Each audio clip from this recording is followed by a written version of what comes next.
Welcome to Psyche Talks. Today we're diving deep into something really core to us, our social interactions. Yeah, like what's really going on underneath it all? The hidden stuff. Exactly.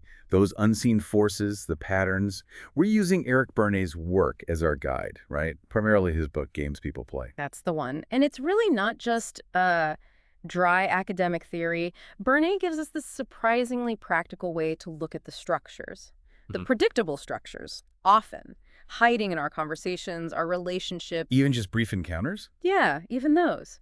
We're drawing from an audiobook version of his work, and, well, the mission here is to unpack it all and pull out the key insights for you. It sounds like getting, I don't know, social x-ray specs. Looking beneath the surface of why we do what we do together. Precisely. And Bernays starts with a, well, seemingly simple question, but it's foundational. Which is, Why do we even bother interacting? Why connect at all? He lands on this idea he calls stimulus hunger. stimulus hunger. Okay, that sounds pretty intense, almost primal. What does the source say about it? Oh, it absolutely is primal. The source digs into research, like Spitz's work with infants back in the day. It showed that if babies don't get enough physical handling, enough contact, they can actually decline physically. Not just developmental delays, but like serious physical problems even. Yeah. Tragically, death in some cases. Okay. And it's not just infants. Think about adults in sensory deprivation experiments. They can experience temporary mental disturbances. Right. So Berne makes this compelling biological argument. If the brainstem isn't getting enough stimulation, it might actually lead to nerve cells degenerating. So it's like brain food. Kind of, yeah. Yeah. Think of it like food hunger, but for the brain. Stimulus hunger is just as critical for survival, apparently. Okay, so it's rooted deep in our biology. Mhm. But, as adults, we're not usually seeking constant physical touch like babies are. How does it show up in adult social life? That's the key adaptation, right? Adults, well, we compromise. We learn to exchange that really intense physical intimacy, that direct handling, for more symbolic forms, more subtle recognition. And Berne calls these symbolic forms strokes. Strokes. Yeah.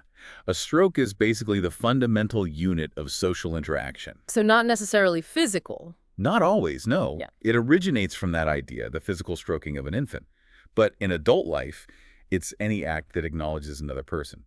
Could be a nod, a hello, a glance. Any signal saying, I recognize you're there. And I think I remember the source mentioning people have really different needs for these strokes. Totally different. Yeah, the example given is like a movie star who might need hundreds of strokes a week from adoring fans, right? Right. Versus, say, a research scientist who might feel fulfilled with just one really significant stroke a year from a respected master in their field. So the need is universal, but the form and amount vary wildly. Exactly. The quest for recognition becomes very individual. And what's really fascinating, the source mentions research with lab rats. Oh, yeah. Even painful electric shocks, believe it or not, were found to be better for their overall health and development than no handling at all. Seriously, that's counterintuitive. It really is. But the takeaway seems to be that any kind of social interaction, even if it feels negative, has some kind of biological advantage over complete isolation, which brings us neatly to the next big question. Which is, if we have this powerful biological drive for strokes and recognition, how do we actually spend our time when we're with other people? Because that unstructured time, that awkward silence, it feels, really uncomfortable for most of us, doesn't it? Absolutely. The source calls this structure hunger. It's the problem of how to organize our waking hours when we're in contact with others, avoiding that void. Okay, structure hunger.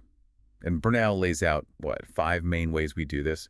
Ways we structure our social time going from simple to more We need complex. this framework, yeah. 5 fundamental ways. There's activity, rituals, pastimes, games, and then intimacy. And activity. Yeah. They can kind of overlap with the others, right? Yeah.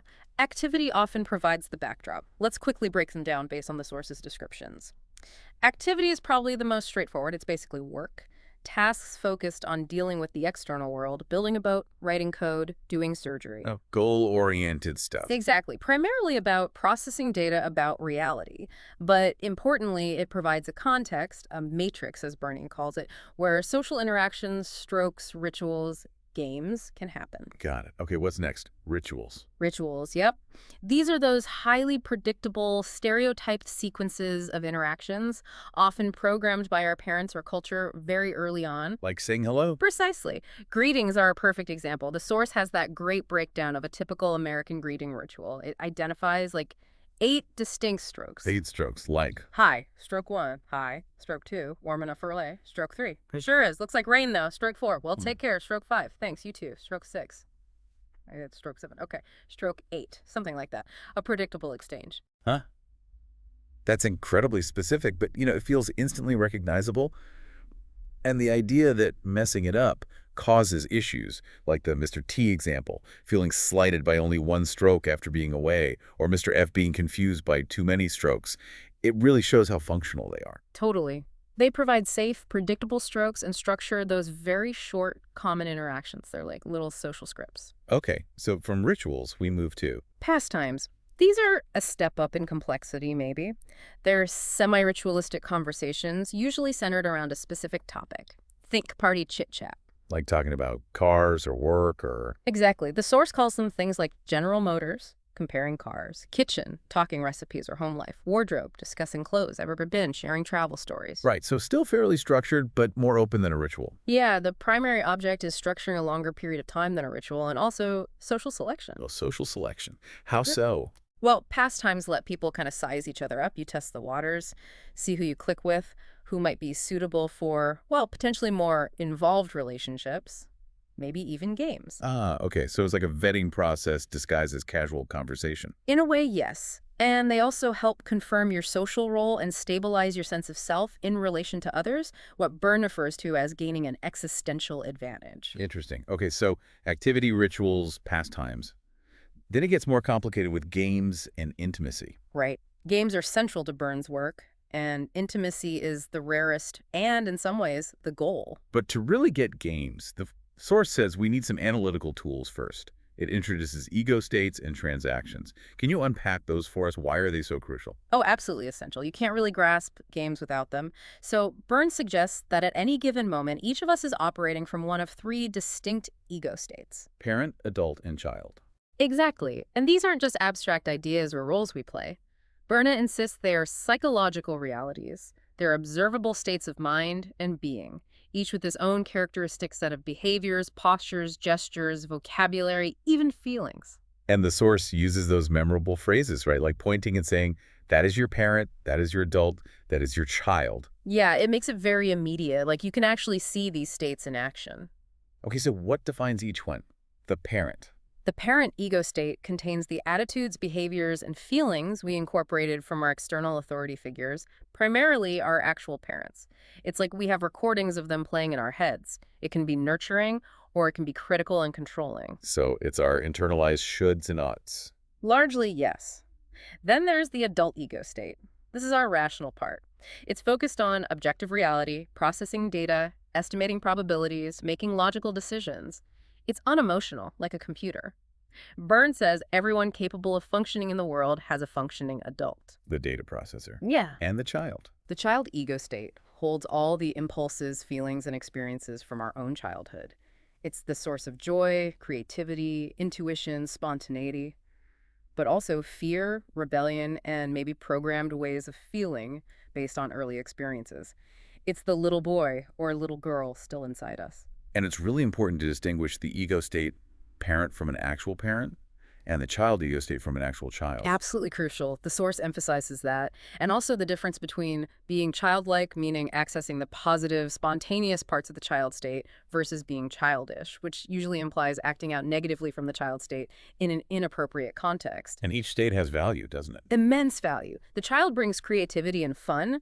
The adult is essential for survival, for navigating the world effectively. And the parent is vital for, well, actually parenting children, but also for making many routine social responses automatic and freeing up the adult for other tasks. Okay, so those are the internal states. Parent, adult, child. How do they interact?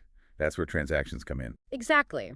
A transaction is the basic unit of social interaction. It's an exchange of strokes between 2 people involving specific ego states. An exchange, like a stimulus from one person and a response from the other. Precisely.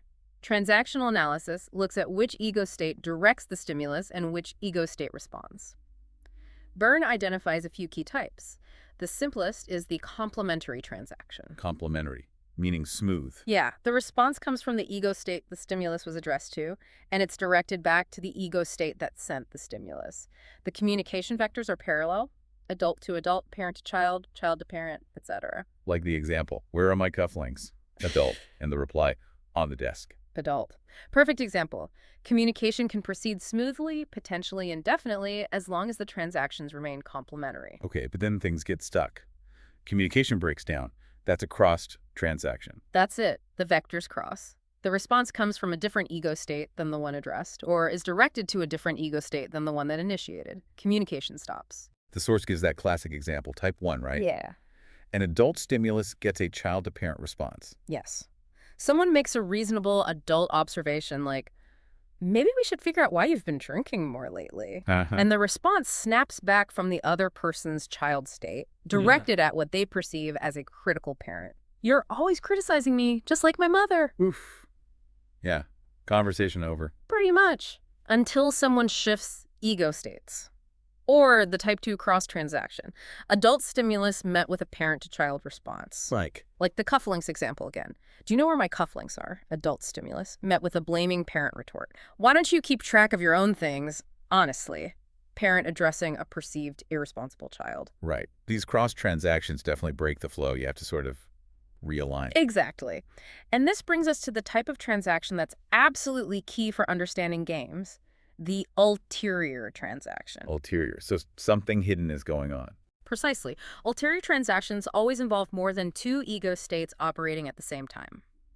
There's the overt social level message, and then there's a hidden psychological level message. Okay. The source talks about angular transactions involving three ego states, like a salesperson appealing to your adult logic. This car has great mileage, but also subtly targeting your child's desire. You'll look great driving this. I see. And duplex transactions involving four ego states, which are very common in flirting or, well, marital games.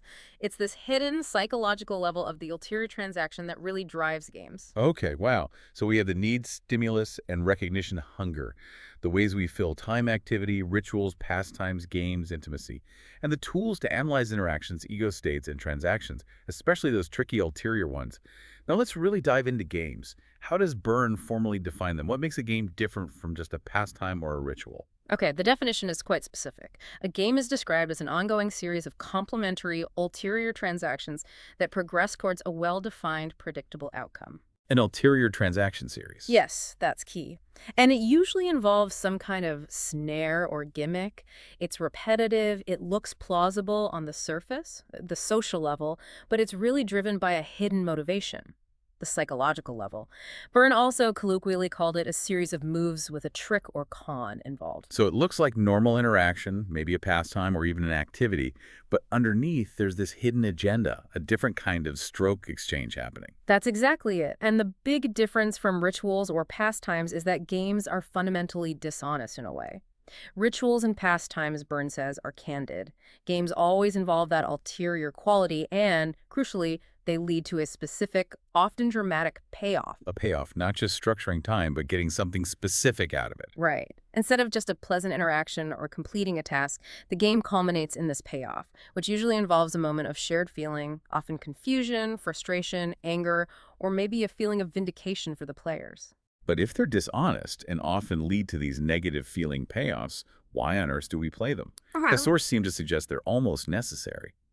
Because true intimacy is too scary or difficult for many. That's a huge part of it. Games offer satisfactions, what Berne calls gains or advantages, on multiple levels, biological, existential, psychological. It kind of parallels Freud's idea of the gains from illness. How so? Well, games provide internal and external psychological advantages, like avoiding feared situations, getting reassurance, social advantages, structuring time with familiar people, and they help maintain psychological stability by confirming a person's fundamental life position. Position. What exactly is that in this context? You mentioned it with pastimes too. A position is a core belief about oneself and others, usually adopted very early in childhood, maybe even before age 7. It's a fundamental stance like, I'm okay, you're okay, or I'm not okay, you're okay, or I'm okay, you're not okay, or I'm not okay, you're not okay. Wow, those are deep. They are. And they're often based on very limited childhood data. Think of simple predicative statements like, I am no good, or people can't be trusted, or life is futile. Once adopted, a person tends to structure their life, unconsciously, to constantly validate this position. So games become a primary way to engineer situations that prove your basic life belief, even if it's negative. Exactly. Games provide the interactions and the payoffs that reinforce the chosen position and offer the psychological rewards associated with it. It's a way of maintaining a stable, predictable psychological world, even if that world is painful. That's quite a sobering thought, that we might be setting ourselves up for familiar pain just to prove ourselves right about some childhood decision. Maybe looking at a specific game example would help clarify this. Definitely. The classic one, the game that really started Berne thinking along these lines is Why Don't You Yes But? Often abbreviated YDYB. Oh, why do I be? Yeah, I think everyone's encountered this one. Feels very familiar. It's incredibly common. You see it in therapy groups, committee meetings, social gatherings, everywhere. The setup is one person, let's call them white, presents a problem. Ostensibly, they're asking for solutions, so adult stimulus. Okay. Other people then offer suggestions. Why don't you try X? Have you considered Y? These often come across as parent ego state trying to help or advise. Right, the helpful suggestions. But white shoots down every single suggestion. Yes, but that won't work because, yes, but I already tried that. On the surface, white seems to be responding from their adult, giving logical reasons. But the transaction is actually ulterior, isn't it? Exactly. Psychologically, it's often a child ego state rejecting the parent's offerings. The real point of the game for white isn't to get a solution. It's to prove that no solution will work, that the parent figures, the advisors, are inadequate. So the yes but isn't genuine consideration. It's a move to keep the game going until the payoff. Precisely. The payoff comes when everyone else gives up, frustrated or confused. There's often a silence. White has successfully rejected all help, feels a moment of perhaps sullen victory, and confirms their underlying position. Maybe something like, see, nobody can really help me, or all authority figures just want to push me around. The game prevents any real problem solving. Wow. Seeing that hidden parent-child dynamic under the surface, adult conversation is illuminating. Yeah. Are there other common games with different structures? Oh, loads. Another one the source details is If It Weren't For You, or IWFY, often played in marriages or long-term relationships. IWFY. How does that one work? The classic setup is someone, often a woman in the source's examples, who feels restricted by their partner. They complain, I could have done X or Y if it weren't for you holding me back. Maybe it's, I could have learned to dance, or I could have had a career. Okay, it sounds like a straightforward complaint. But again, there's an ulterior motive and a payoff. The complaint allows the person to avoid facing something they might actually be afraid of doing. Yeah. The source gives the example of Mrs. White, who complained her domineering husband stopped her from learning to dance. When he finally relented and she signed up for lessons, she discovered she had a paralyzing fear of dance floors herself. So the restriction was actually serving a purpose for her. Yes. The gain from the game was that the husband's restrictions allowed her to avoid confronting her own phobia, while also giving her a socially acceptable grievance. She could play Ain't It Awful with her friends about her husband, confirming a position perhaps like, I am blameless, my limitations are caused by others. The complaint itself is the game's activity. Goodness. It really makes you rethink everyday complaints and problems, doesn't it? Yeah. How many might be moves in a game? The source lists so many others too. Alcoholic debtor, kick me, now I've got you, you son of a bitch, Ninja sub, see what you made me do. The list goes on, yeah. Schlemiel, wooden leg, psychiatry. Once you have the basic concept ulterior transactions leading to a payoff that reinforces a position, you start seeing potential games everywhere. And they get passed down, right? Learned in families. Often, yes. The source suggests game patterns are frequently learned in childhood and transmitted across generations unless there's some conscious intervention. Reading the names of the games often gives you a pretty good clue about the roles and the final payoff. This is genuinely fascinating stuff. It really prompts some self-reflection. Thinking about these structures. What games might you, the listener, recognize playing out in your own life or in the interactions you witness? What hidden satisfactions or gains might those games be providing, even if they feel frustrating or negative on the surface? It's a powerful lens. But crucially, Berne doesn't just leave us analyzing our own dysfunction. He points towards a way out, a possibility beyond the games. He talks about achieving autonomy. Autonomy. What does that look like in Berne's framework? Is it just stopping playing games? It's much richer and more positive than just stopping something. Autonomy, as the source presents it, means recovering or liberating three specific human capacities: awareness, spontaneity, and intimacy. Awareness, spontaneity, intimacy. Okay, let's break those down. Awareness.